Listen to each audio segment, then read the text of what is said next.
दुखिया को न सताइए, दुखिया देगा रोए, और जब दुखिया के मुखिया सुने तो तेरी गति का हो। किसी को कमजोर समझकर आप फंसा दिए या कष्ट दे दिए या मार दिए, तो आप पदवी पे पहुंच गए, तो परम पदवी वाला जब दृष्टि डालेगा तो तुम्हारी धज्जियां उड़ जाएंगी। ये बहुत होश में, जो शब्द दूसरे के हृदय में चोट पहुंचाकर परम पद में पहुंचा दे, वही साधु के शब्द होते हैं। उठो, जागो, भूल मत करो। अगर यहां तुम सुखी होने के लिए अधर्माचरण से धन ले लेते हो, चाहे जो हो, तो परिणाम में तुम्हें बड़ा भयंकर दुख भोगना पड़ेगा। इसलिए हम प्रार्थना करते हैं, अंदर की हालत को मजबूत करना है।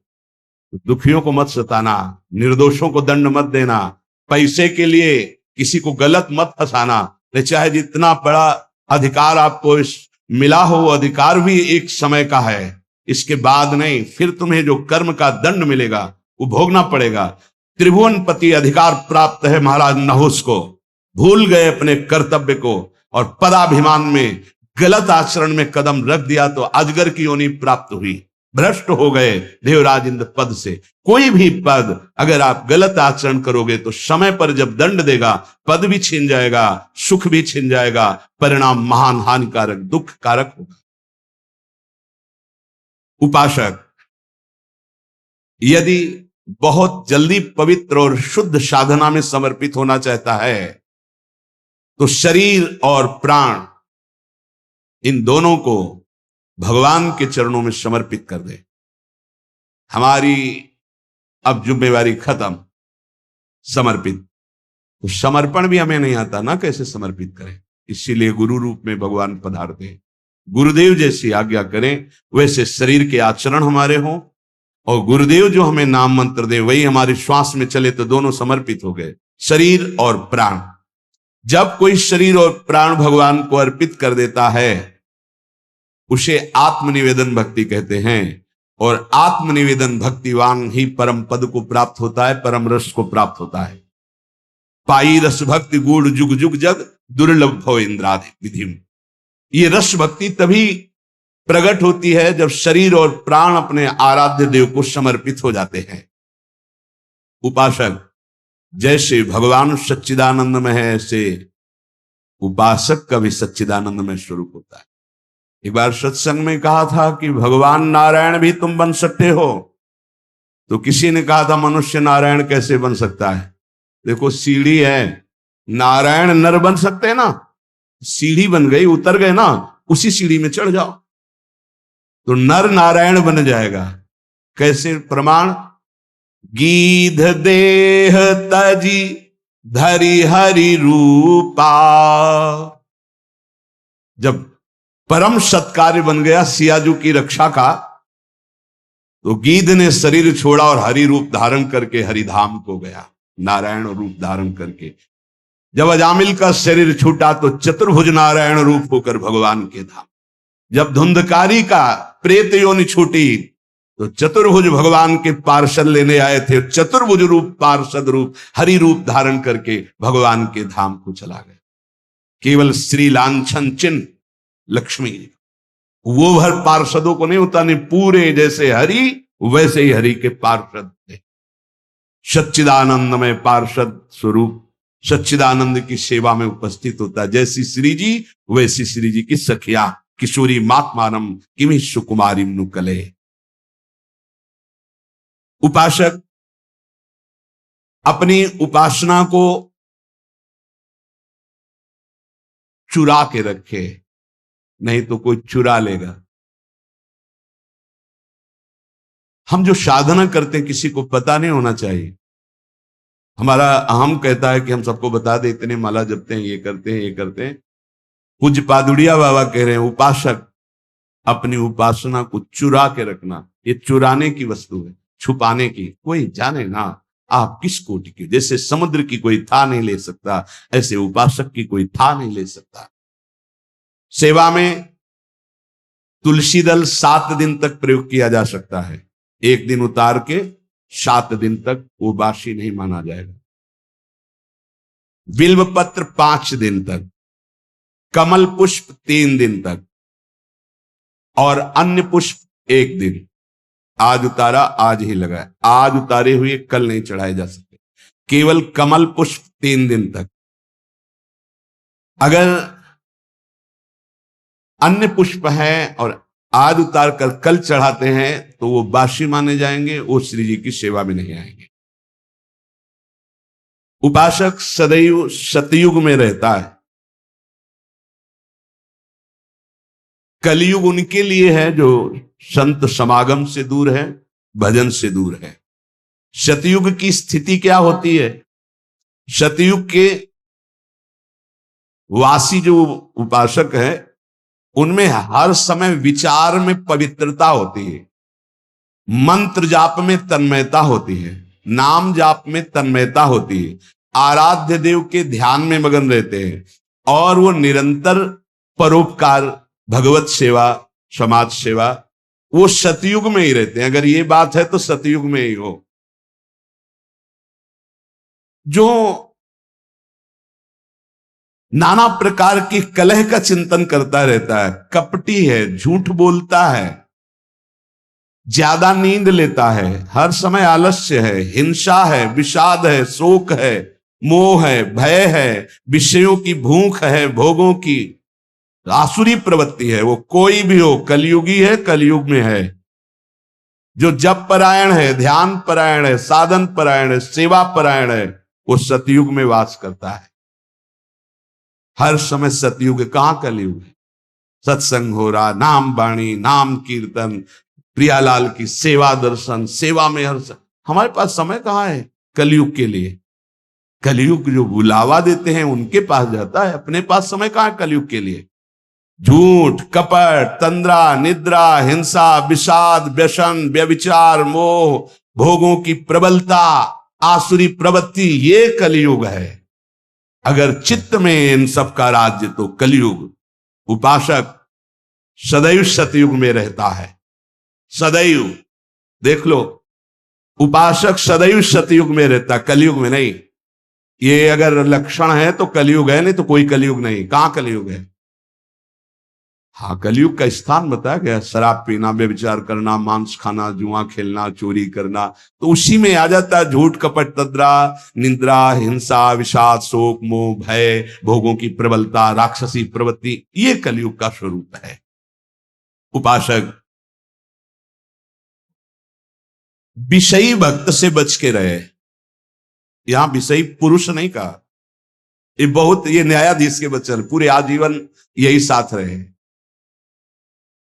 विषयी पुरुष से तो हम समझते हैं कि विषयी पुरुष है, पर यहां कह रहे हैं विषयी भक्त से बच के रहे। भक्ति का बाना है और विषय सेवन का अंदर से स्वाद है, तो हम बाना भेष से, हम उद्देश्य से संत मानते हैं।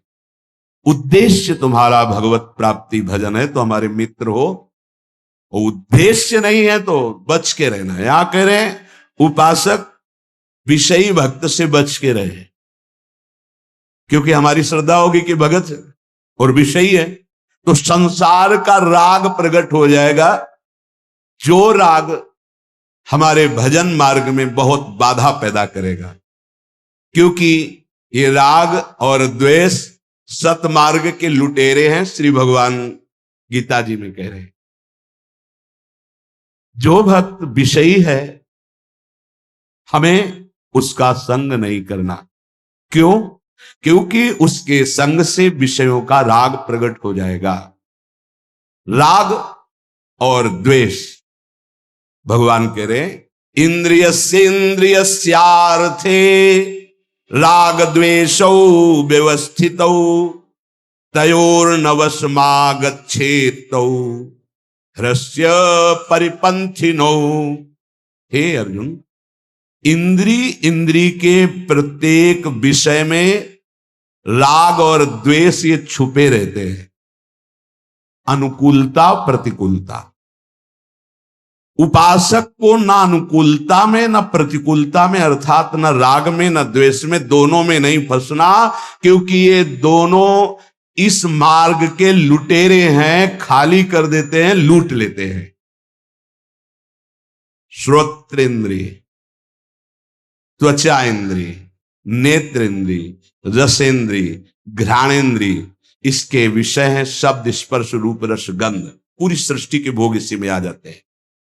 इसमें कुछ में साधक का राग रहता है और कुछ में द्वेष रहता है। राग अनुकूलता, द्वेष प्रतिकूलता। जब तक अनुकूलता प्रतिकूलता राग और द्वेष बना रहेगा तब तक साधक की उन्नति नहीं हो सकती, आध्यात्मिक उन्नति। ये बड़ा सूक्ष्म विषय जगत गुरु भगवान श्री कृष्ण वर्णन कर रहे हैं। राग द्वेष होता कहां है, इसका निवास स्थान कहां है? कह रहे ये अहम में होता है, मैंपन में। ये बाहर से काटा नहीं जा सकता कि ऐसे कर दिया तो राग द्वेष खत्म हो गया।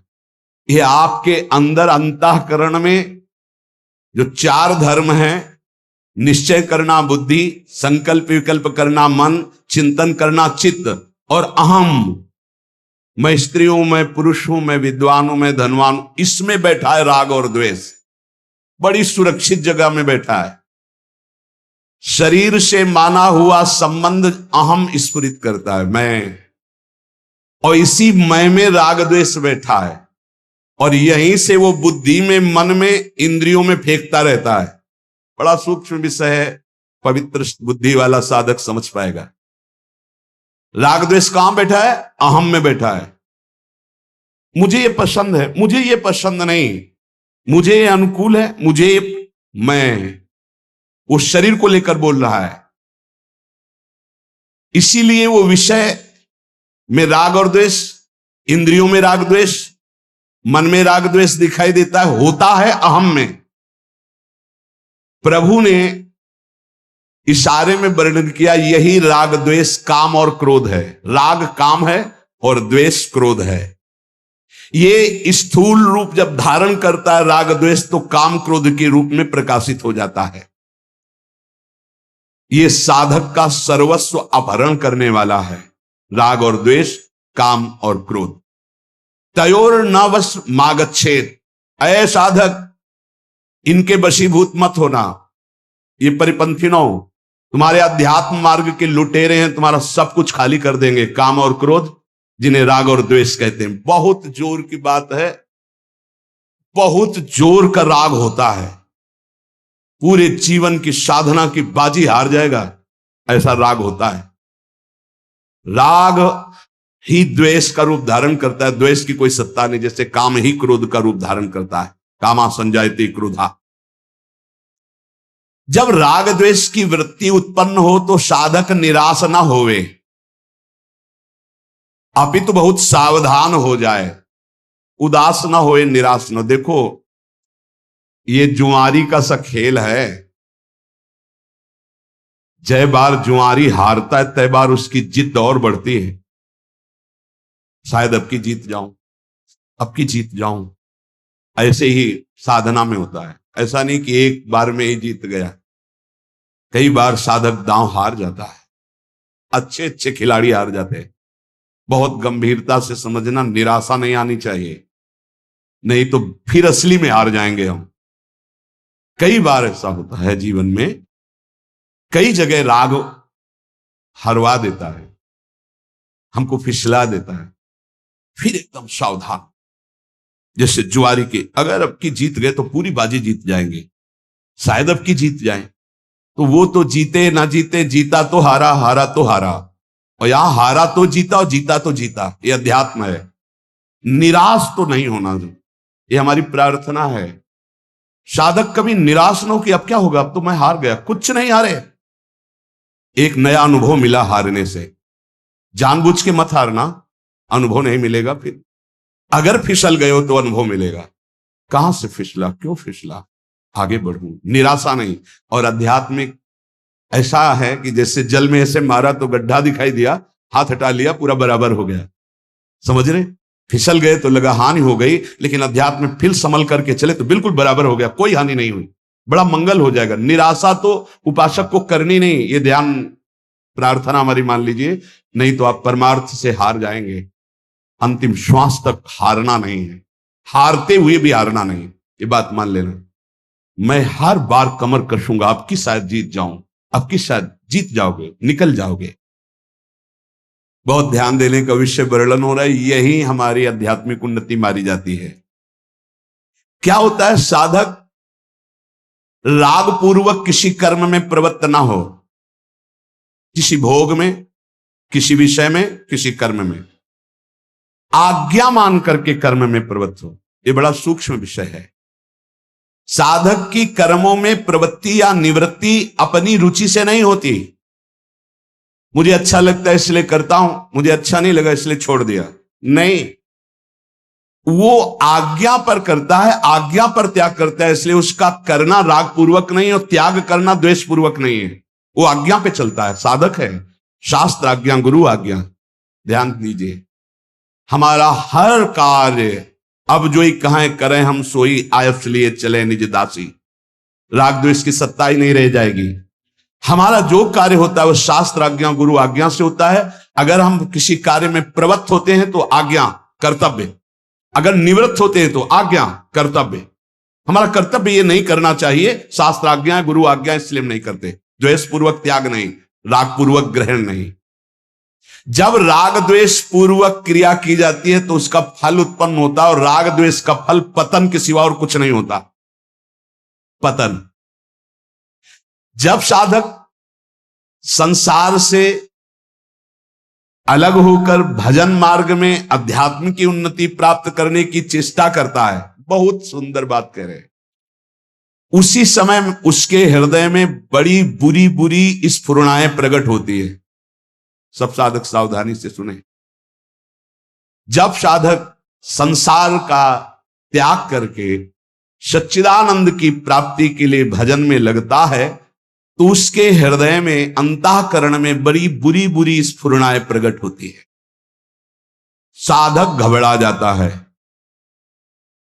भगवान यहां आश्वासन दे रहे हैं साधक को, स्फुरणाओं से घबराना नहीं। इन स्फुरणाओं की सत्ता नहीं है कि तुम्हारा कुछ भी बिगाड़ सके। ये उत्पन्न हो रही हैं, जो थी पहले अब नष्ट हो रही, प्रकट हो करके। सिद्धांत है ये नष्ट हो रही है क्योंकि तुम भजन परायण हो। पर चूक अच्छे अच्छे से हो जाती, कोई समझ नहीं पाता नष्ट हो रही, वो उसी में तन्मय होकर नई क्रियाएं कर बैठता है। राग बन गया, संस्कार बन गया, यही चूक हो जाती। ध्यान देना, जब हम साधन भजन पे, तो हमारे अंदर गंदी गंदी स्फुरणाएं जो जन्म जन्मांतर की, अब हम उनको ये नहीं समझ पाते कि ये नष्ट हो रही। हमारे अंदर काम आ रहा है, हमारे अंदर क्रोध आ रहा है, हमारे अंदर भोग आ रहा है, भोग की बातें आ रही, पुरानी बातें आ रही, आ नहीं रही, वो नष्ट हो रही। अगर आप उनमें तन्मय होकर नवीन क्रिया कर बैठे तो संस्कार बन गया, मिटने की जगह बन गया, अब पतन अवश्यंभावी। अतः उपासक स्फुरणाओं को देखकर घबराए नहीं, आ नहीं रही, ये जा रही है। संसार का जब आप भोग करते थे तो स्फुरणाएं आ रही थी, तुम जान नहीं पाए, वो इकट्ठा हो रही थी। जब तुम संसार से मुक्त होने के लिए भजन शुरू किए तो अब वो जाएंगी, निकलेंगी, वो निकल रही स्फुरणाएं। अब भजन के बल से स्फुरणाएं खाली हो रही हैं। तुम स्फुरणाओं में चिपकना मत, पकड़ना मत, उन स्फुरणाओं के अनुसार संकल्प करके क्रियाएं मत करना, वो निकल रही है। साधक को चाहे अच्छी स्फुरणा हो या बुरी स्फुरणा, बिल्कुल न राग करना न द्वेष, दृष्टा मात्र बने रहना है। भजन क्या आ रहा है बस देखते चले जाओ। जैसे हम रास्ते में चल रहे हैं, बोर्ड में लिखा है ऐसा ऐसा ऐसा, तो पढ़ लिया, चल दिया, कोई मतलब तो है नहीं, तो हम ऐसे पढ़ रहे हैं अंतःकरण में। ये आई बुरी स्फुरणा, ये अच्छी स्फुरणा आई। ना हमको डरना है, ना घबराना है, और ना चिपकना है, ना अच्छी स्फुरणा में ना बुरी स्फुरणा में। क्या हुआ? राग द्वेष दोनों मिटते चले जा रहे हैं, क्योंकि अच्छी स्फुरणा राग की है और बुरी स्फुरणा द्वेष की वृत्ति पैदा करेगी। अभी जो हमारा हो रहा है वो राग द्वेष से नहीं हो रहा, गुरु आज्ञा से साधना हो रही है। सावधानी पूर्वक यदि तटस्थ माने दृष्टा बन करके इन स्फुरणाओं की उपेक्षा कर दे तो राग द्वेष रहेगा ही नहीं। राग द्वेष के वशीभूत होकर संसार के सब प्राणी कर्म कर रहे हैं। राग द्वेष पुष्ट होता है तो प्रकृति उसका स्वभाव अशुद्ध कर देती है। अशुद्ध स्वभाव होने के कारण वो भोग प्रधान बन जाता है। जिसकी प्रकृति राग द्वेष रहित होती है उसका स्वभाव शुद्ध हो जाता है। शुद्ध स्वभाव होने पर योग हो जाता है प्रभु से, अशुद्ध स्वभाव होने पर भोग बनता है प्रकृति का, संसार का। क्या सुंदर सिद्धांत भगवान वर्णन कर रहे हैं। साधक संपूर्ण कर्मों को अपने भली भांति भगवद अर्पण कर दे तो उन कर्मों का फल होगा भगवत प्राप्ति, राग द्वेष मिट जाएंगे। राग द्वेष के मिटाने के इच्छुक साधक के लिए शास्त्र प्रमाण कर्म करना अत्यंत आवश्यक है। जैसा आदेश हम वैसा कर रहे हैं, हमारा कोई राग नहीं, आदेश के अनुसार कर रहे हैं, गुरु आज्ञा शास्त्र आज्ञा। राग द्वेष से सर्वथा रहित जो महापुरुष हैं उनका अंतःकरण शुद्ध निर्मल होता है कि वो वेद पढ़े हो या ना पढ़े हो, उनके हर वचन वेद प्रमाणित शब्द निकलते हैं। शताम ही संदेह पदेषु वस्तिषु प्रमाणम अंतःकरण प्रवत्तयः। सत्पुरुषों का अंतःकरण इतना पवित्र हो जाता है कि उनकी वाणी वेद प्रमाण मानी जाती है। जैसे किसी भी विषय में संशय उस महापुरुष से पूछ ले और वो कह दे हाँ ठीक है साहब, अब कोई भय नहीं, वैसा ही होगा जैसा वो बोल रहे हैं। सताम ही संदेह पदेषु वस्तिषु प्रमाणम अंतःकरण प्रवत्तयः। उनका अंतःकरण राग द्वेष से रहित परम शुद्ध है, वो जो बोलेंगे वही शास्त्र प्रमाण होगा। महापुरुषों का अंतःकरण इतना शुद्ध निर्मल होता है कि स्वतः वेदों का भावार्थ उनके हृदय में प्रकट हो जाता है। वो जो बोलते हैं आप वेद से प्रमाणित कर लीजिए, वो मिलेगा कहीं ना कहीं लिखा। स्वामी शरणानंद जी से कहा कि ये तो हमने कहीं नहीं पढ़ा जो आप कह रहे हो, तो बोले लिख लो, नया वेद लिख लो, जो हम कह रहे हैं वो लिख लो। तो इतनी ठसक से कैसे बोल रहे थे? क्योंकि अंतःकरण भगवदाकार है, तो कह रहे लिख लो, नए ग्रंथ को लिख लो, जो हम बोल रहे हैं वो लिख लो। तुम्हारी पहुंच नहीं तो पहले से सब लिखा हुआ है, उसको मिला लेना। जो महापुरुष राग द्वेष रहित, उसके अंतःकरण में शास्त्र अनुकूल ही बात निकलेगी। राग द्वेष का सर्वथा अभाव होने के लिए जो साधक राग द्वेष मिटाना चाहता है उसे किसी महापुरुष का आश्रय लेना पड़ेगा। क्योंकि शास्त्र को हम नहीं समझते कि हमारे लिए कब कहां कैसी आज्ञा है।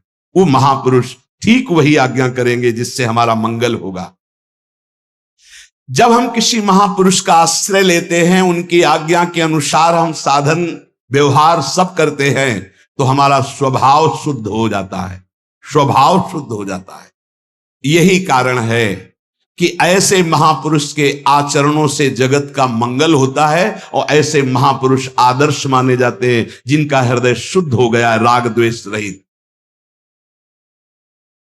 ये राग द्वेष उत्तरोत्तर बढ़ने नहीं चाहिए, कम होने चाहिए, देखते जाओ। और जिससे द्वेष हो जाए तो हमने अपने अंतःकरण में गुरु प्रताप से उसकी निवृत्ति का उपाय एक ही पाया है, उसमें भगवत भाव करके प्रणाम कर लेना, बार बार प्रणाम। उसकी याद जब आवे, हृदय जले तो प्रणाम कर लो, वो सामने आवे तो प्रणाम कर लो, तो द्वेष मिट जाएगा। जैसे हम किसी से द्वेष नहीं करते पर बार बार हमसे द्वेष कर रहा है, तो हमको लगने लगता है कि हमसे द्वेष क्यों कर रहा है, तो हमारे अंदर भी द्वेष जागृत हो जाता है। अब उससे बचने के लिए अगर उपाय नहीं किया तो द्वेष पक्का हो जाएगा। द्वेष पक्का हो जाएगा तो उसकी निंदा होने लगेगी, उससे झगड़ा होने लगेगा, उसकी बुराइयां शुरू, कूड़ा करकट हो गया, सब उपासना में कूड़ा करकट हो जाए। पहला कार्य, जहां देखे हे पतित पावन प्रभु, मैं आपको समझ नहीं पा रहा, प्रभु आपको प्रणाम है, आपकी द्वेष लीला हम नहीं समझ पाए, नाथ आप ही हो, बच जाओगे पक्का। जब कहीं ऐसा हुआ है तो पतितानां पावनेभ्यो वैष्णवेभ्यो नमो नमः। हे प्रभु आपको मैं नहीं समझ पा रहा, आप नाथ बचाओ, आपकी इस द्वेष लीला में मैं न फंस पाऊं। पक्का निकल गए, पक्का। तुम्हारे हृदय से द्वेष चला जाएगा तो उसके हृदय में जो हरि जाने। आपके हृदय में राग द्वेष नहीं होना चाहिए। उपासक दूसरों को सुख पहुंचाने की जब लालसा कर लेता है तो बहुत जल्दी हृदय उसका राग द्वेष से रहित होता है, दूसरों को सुख पहुंचाए। पर किसी से मांग के नहीं, चंदा बटोर के नहीं, यहां मना कर रहे हैं। मेरे द्वारा लोगों का कल्याण सुख हो, इसके बदले में मुझे रुपया एकत्रित करना है, भोग सामग्री मांग के एकत्रित करना है, ये सेवा नहीं होती। इसे सेवा नहीं कहते, ये वासना की पूर्ति कही जाती है। ध्यान दीजिएगा, दूसरों को सुख पहुंचाने से बहुत जल्दी राग द्वेष मिटता है, जिसे सेवा कहते हैं। पर सेवा दूसरों से मांग करके, भोग सामग्री एकत्रित करके अपनी मान बढ़ाई पुष्ट करना होता है, सेवा नहीं होती। कारण कि वो सुख भोग करना चाहता। मैंने सर्दियों में कपड़े बांटे, तुमने क्या बांटे? तुमने क्या बांटे? तुमने क्या सेवा की? कंबल तो किसी और ने दिया था, आप चुपचाप वहां जाकर के दे आए, ये आपके ऊपर कृपा हुई है। आप गर्व क्यों करते हैं? मैंने कंबल बांटा, दिया तो किसी और ने है आपको, देनहार कोई और है। देते रहते दिन रहन, तुम्हारे जीवन की पवित्रता बढ़ाने के लिए प्रभु ने तुमको यह अधिकार दिया कि जाओ तुम ऐसा सत्कर्म करो। अभिमान क्यों करते हो? मैं किसी को कुछ देता हूं ऐसा जिसका हृदय में भाव है, वो आसानी से मेरी बात नहीं समझ पाएगा कि सेवा धर्म किसे कहते हैं। सेवा उसे कहते हैं जिसके बदले में कुछ भी चाह ना हो। तुमने वस्तु दी और वो तुम्हें धन्यवाद बोले, तुम्हारे आगे झुके, तुम्हारे अनुकूलता में चले, तो सेवा कहां हुआ? ये तो व्यापार हुआ। सेवा का तात्पर्य है कि हमने जो कर दिया सेवा, तो लौट करके आपके व्यवहार को नहीं देखा, आपने उसके बदले में क्या व्यवहार किया उसको लौट के नहीं देखा। जो सेवा के बदले में थोड़ा भी चाह करता है, वो सेवा नहीं है। सेवा राग द्वेष को मिटाने में समर्थ है। नहीं महाराज जी, सेवा तो धन से होती है, वस्तुओं से होती है। वस्तु और धन के बिना सेवा किसकी बनेगी? और आप कह रहे सेवा करने के लिए धन और वस्तु की किसी से मांग नहीं करनी चाहिए। स्थूल वस्तुओं से, उत्तर, स्थूल वस्तुओं से, धन से, भोग सामग्री से कर्म होता है, सेवा नहीं। बड़ा सूक्ष्म विषय है। कर्म से बंधन होता है, सेवा से मोक्ष मिलता है। कर्म से राग द्वेष पुष्ट होता है, सेवा से राग द्वेष मुक्त होता है। सेवा, तुम्हारे पास जो भाव है, तुम्हारे पास जो सामग्री है, उतने से ही तुम मुक्त हो जाओ। सेवा यह नहीं कहती कि चंदा मांग करके करो। सेवा यह नहीं कहती कि दूसरे को प्रभावित करके ये बंटता है, यहां ये बंटता है, यहां ये बंटता है। जो शास्त्र कह रहा है राग द्वेष मुक्त होने के लिए, हम यहां भगवत प्राप्ति की बात हो रही, जिनका लक्ष्य भगवत प्राप्ति है। तुम्हारे पास जो भाव है, तुम्हारे पास जो सेवा सामग्री, उसी से तुम्हें मुक्त होना है राग द्वेष से। जो वस्तुओं से सेवा का भाव किया जाता है वो कर्म बनता है, सेवा नहीं। स्थूल वस्तुएं जितनी तुम्हारे पास है उतने से तुम्हें सेवा का अधिकार है। जैसे तुम एक शॉल ओढ़े हो, कोई थर थर कांप रहा है, अपना शॉल उड़ा दिया, तो 1 करोड़ कंबल उड़ाने का जो फल है वो तुम्हारे शॉल के बराबर नहीं होगा, क्योंकि तुम्हारे पास एक ही था। तुमने अपने शरीर की परवाह न करके उसको उड़ा दिया। ये तुम्हारा राग द्वेष से मुक्ति का कारण बनेगा। समझना, आपने 50 लोगों से संग्रह किया और फिर सैकड़ों लोगों को उड़ा दिया, तो अंदर से देखना तुम्हें गर्व जागृत होगा कि हमने सैकड़ों गरीबों को कंबल उड़ाए। तो तुम्हारा अहम पुष्ट हुआ या राग द्वेष नष्ट हुआ? बड़ा सूक्ष्म विषय है, देखना। जब अंतःकरण में वस्तु का महत्व होगा तो स्वामी भाव आएगा, सेवक भाव नहीं। ये बड़ा सूक्ष्म विषय है, चाहे कोई जाने या ना जाने। जब वस्तु का महत्व होगा तो सेवा भाव नहीं, स्वामी भाव आएगा। मैंने उसको ये दिया, मैंने ये किया। और जब वस्तु का महत्व नहीं होगा, भाव का महत्व होगा, तब सेवा बनती है। हम 4 रुपए सब्जी के लिए जा रहे थे, रास्ते में देखा कोई बहुत कष्ट से तड़प रहा है, उसे अस्पताल ले गए। वो 4 रुपए पूरे के पूरे लगा दिए, नमक रोटी खा लिया। बहुत बड़ी सेवा बन गई। सेवा का शब्द समझना, बहुत बड़ी सेवा बन गई। जो हमारे पास है उसी से हमें खोजना नहीं है। जब कभी ऐसी सेवा का अवसर मिल जाए तो हम उसको, जितना हमारे पास, इसके आगे भगवान जाने, हमें मांगने की जरूरत नहीं, सहयोग की जरूरत नहीं। वास्तव में सेवा केवल भाव से पूर्ण होती है। तुम्हारा जो भाव, अच्छा जैसे तुम्हारे पास धन नहीं, कोई ऐसा तड़प रहा, तुम उसकी सेवा में उसको दुलार कर रहे हैं, मन में है कि हम इसको सुख पहुंचावें, लेकिन आपके पास सुख सुविधा नहीं, आपकी सेवा बन गई, आपका भाव बन गया, आप राग द्वेष से मुक्त होने की क्षमता वाले महापुरुष बन गए। यहां परमार्थ पद की बात हो रही। वस्तुओं का देना सेवा नहीं है, वस्तुओं को दिया और अभिमान पुष्ट किया, इसे सेवा नहीं कहते, ये दुकानदारी है। सेवा का भाव होता है, भाव के साथ जो कुछ तुम्हारी वस्तु है उसको ये मान के, तो दियम वस्तु गोविंदम तुभ्यमेव समर्पय, हे प्रभु आपने दी थी, इस रूप में आकर आपने स्वीकार कर ली, धन्य है प्रभु आपकी बड़ी कृपा। अहम नहीं आया, राग द्वेष मुक्त हुआ। सच्चे सेवक की वृत्ति नाशवान वस्तुओं में जाती ही नहीं है, अंतःकरण में वस्तुओं का महत्व मिटाने के लिए सेवा समर्थ है। जिसकी धरोहर थी उसको दे दिया, ऐसा भला कभी आता है दान देने में? वो कर्म बना, कर्म शुभ कर्म पुण्य बन सकता है, सेवा नहीं। सेवा मेरे राधा वल्लभ लाल आप इस रूप में आपने दिया और आपने लिया, नाथ ये तो आपकी मंगलमयी लीला, आपकी वस्तु आपको समर्पित, ये भाव सेवा। स्वाभाविक अगर आप इस सेवा रहस्य को जान जाएंगे तो राग द्वेष से मुक्त हो जाएंगे। सेवा ही परम धर्म है। हृष्य परिपंथिनों, अय परमार्थ के पथिक, इन राग द्वेष लुटेरों से अपनी साधना संपत्ति को बचा लो। राग और द्वेष रूपी लुटेरों से, किसी के शरीर से राग हो जाएगा तो काम पैदा हो जाएगा, किसी के शरीर से द्वेष हो जाएगा तो क्रोध पैदा हो जाएगा, और काम और क्रोध दोनों तुम्हारे भजन को छीन ले जाएंगे, चुरा ले जाएंगे।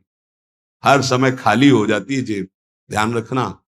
जहां आप गुस्सा किए या काम क्रीड़ा किए, काम भोग किए, तो तुम्हारी थैली खाली की खाली फिर शुरू। लूट ले गए, परिपंथिनों लुटेरे हैं, तभी तो आध्यात्मिक उन्नति नहीं होती। साधक इन लुटेरों की तरफ देख नहीं पाता, इसलिए आध्यात्मिक उन्नति नहीं होती। यही कारण है कि साधना बहुत वर्षों तक करने पर भी उसे अध्यात्म अनुभव नहीं होता। प्रायः साधकों की शिकायत लगी रहती है कि मुझे तो कुछ आनंद का अनुभव नहीं हुआ। उसका कारण है तुम्हारे साधन भजन को ये लुटेरे लूट रहे हैं। कौन? राग और द्वेष, काम, क्रोध, ये लूट रहे हैं। देखो, साधना में मन लगे या ना लगे, साधना फल दे के रहती है। बड़ा सूक्ष्म विषय वर्णन।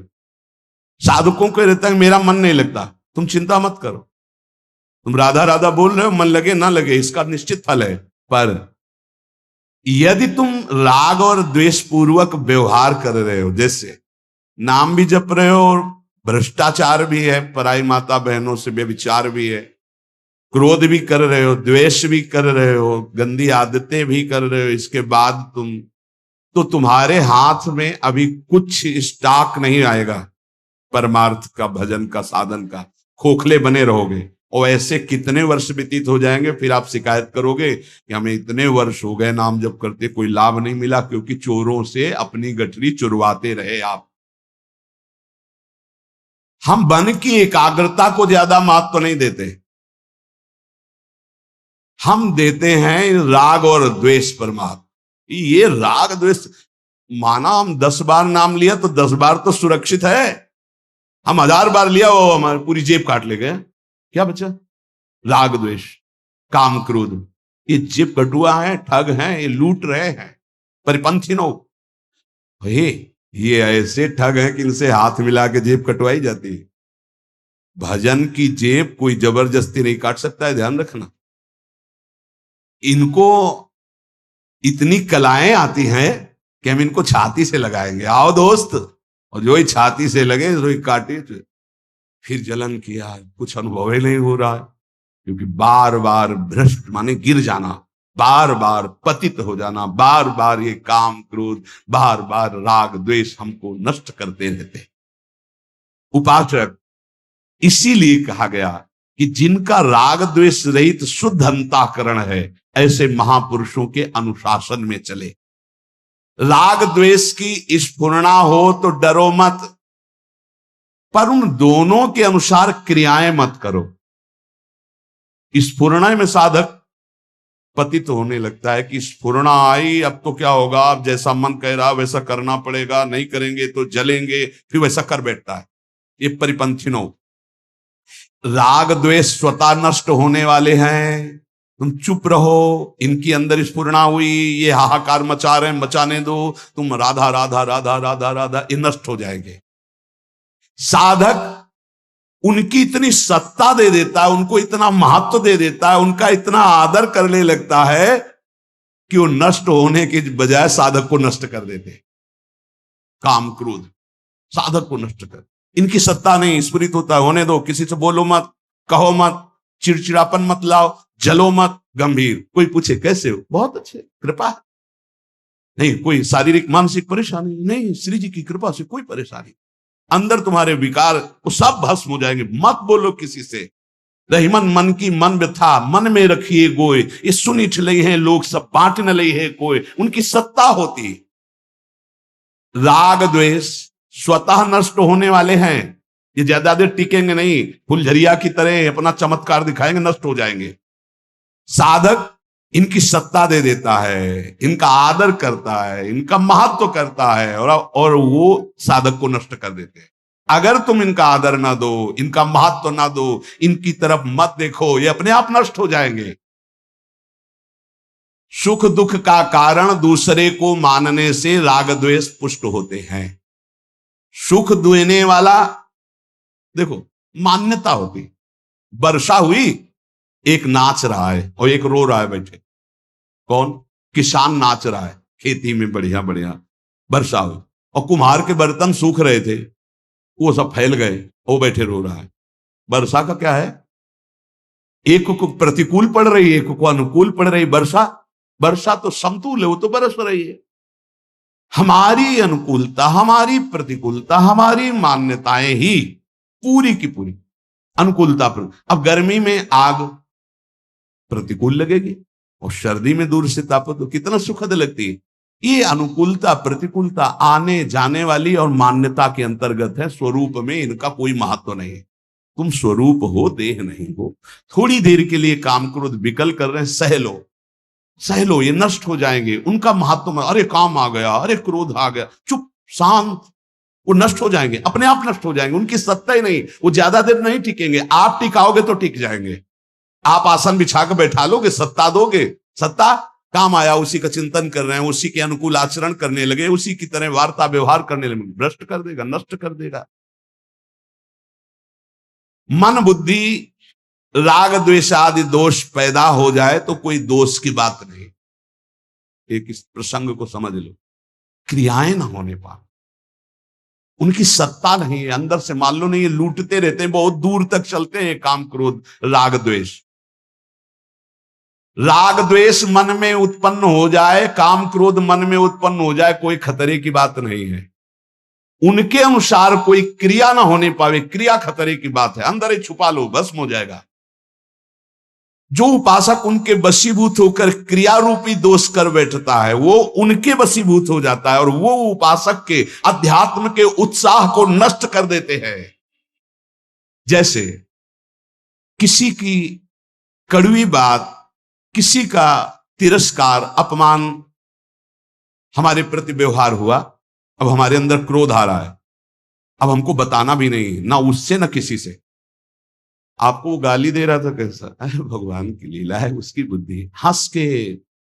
अब सामने तो कुछ कह नहीं पाया, पीछे नाश मना रहा है, उसका नाश नहीं होगा, आपका अभी शुरू हो गया, क्योंकि आपका हृदय जल रहा है, हृदय गंदा हो रहा है, हृदय द्वेष से युक्त हो रहा है। बड़ा सावधान। उपासक कभी अपना बल ना माने राग द्वेष हटाने का, गुरु कृपा, भगवत कृपा, और चुपचाप सह जाए, और ये सोचे कि देखो हम कृपा से बच गए, उसने गाली दिया, हम सह के निकल गए, ये गुरु कृपा, अरे बड़ी कृपा भगवान की, उत्तर नहीं दिया और हृदय भी नहीं जला, और देखो हमारी निंदा की, बच गए, वशीभूत नहीं हुए। साधक को कभी भी राग द्वेष के वशीभूत होकर क्रिया ना होने पावे, बस इस पर ध्यान देना है, राग द्वेष हृदय में स्फुरित हो, डरना मत। राग द्वेष तुम्हारा कुछ नहीं बिगाड़ सकते यदि क्रिया ना होने पावे। मनोगतान, मन में आए तो कोई बात नहीं, अभी थोड़ी देर आया है, अभी शांत हो जाएगा।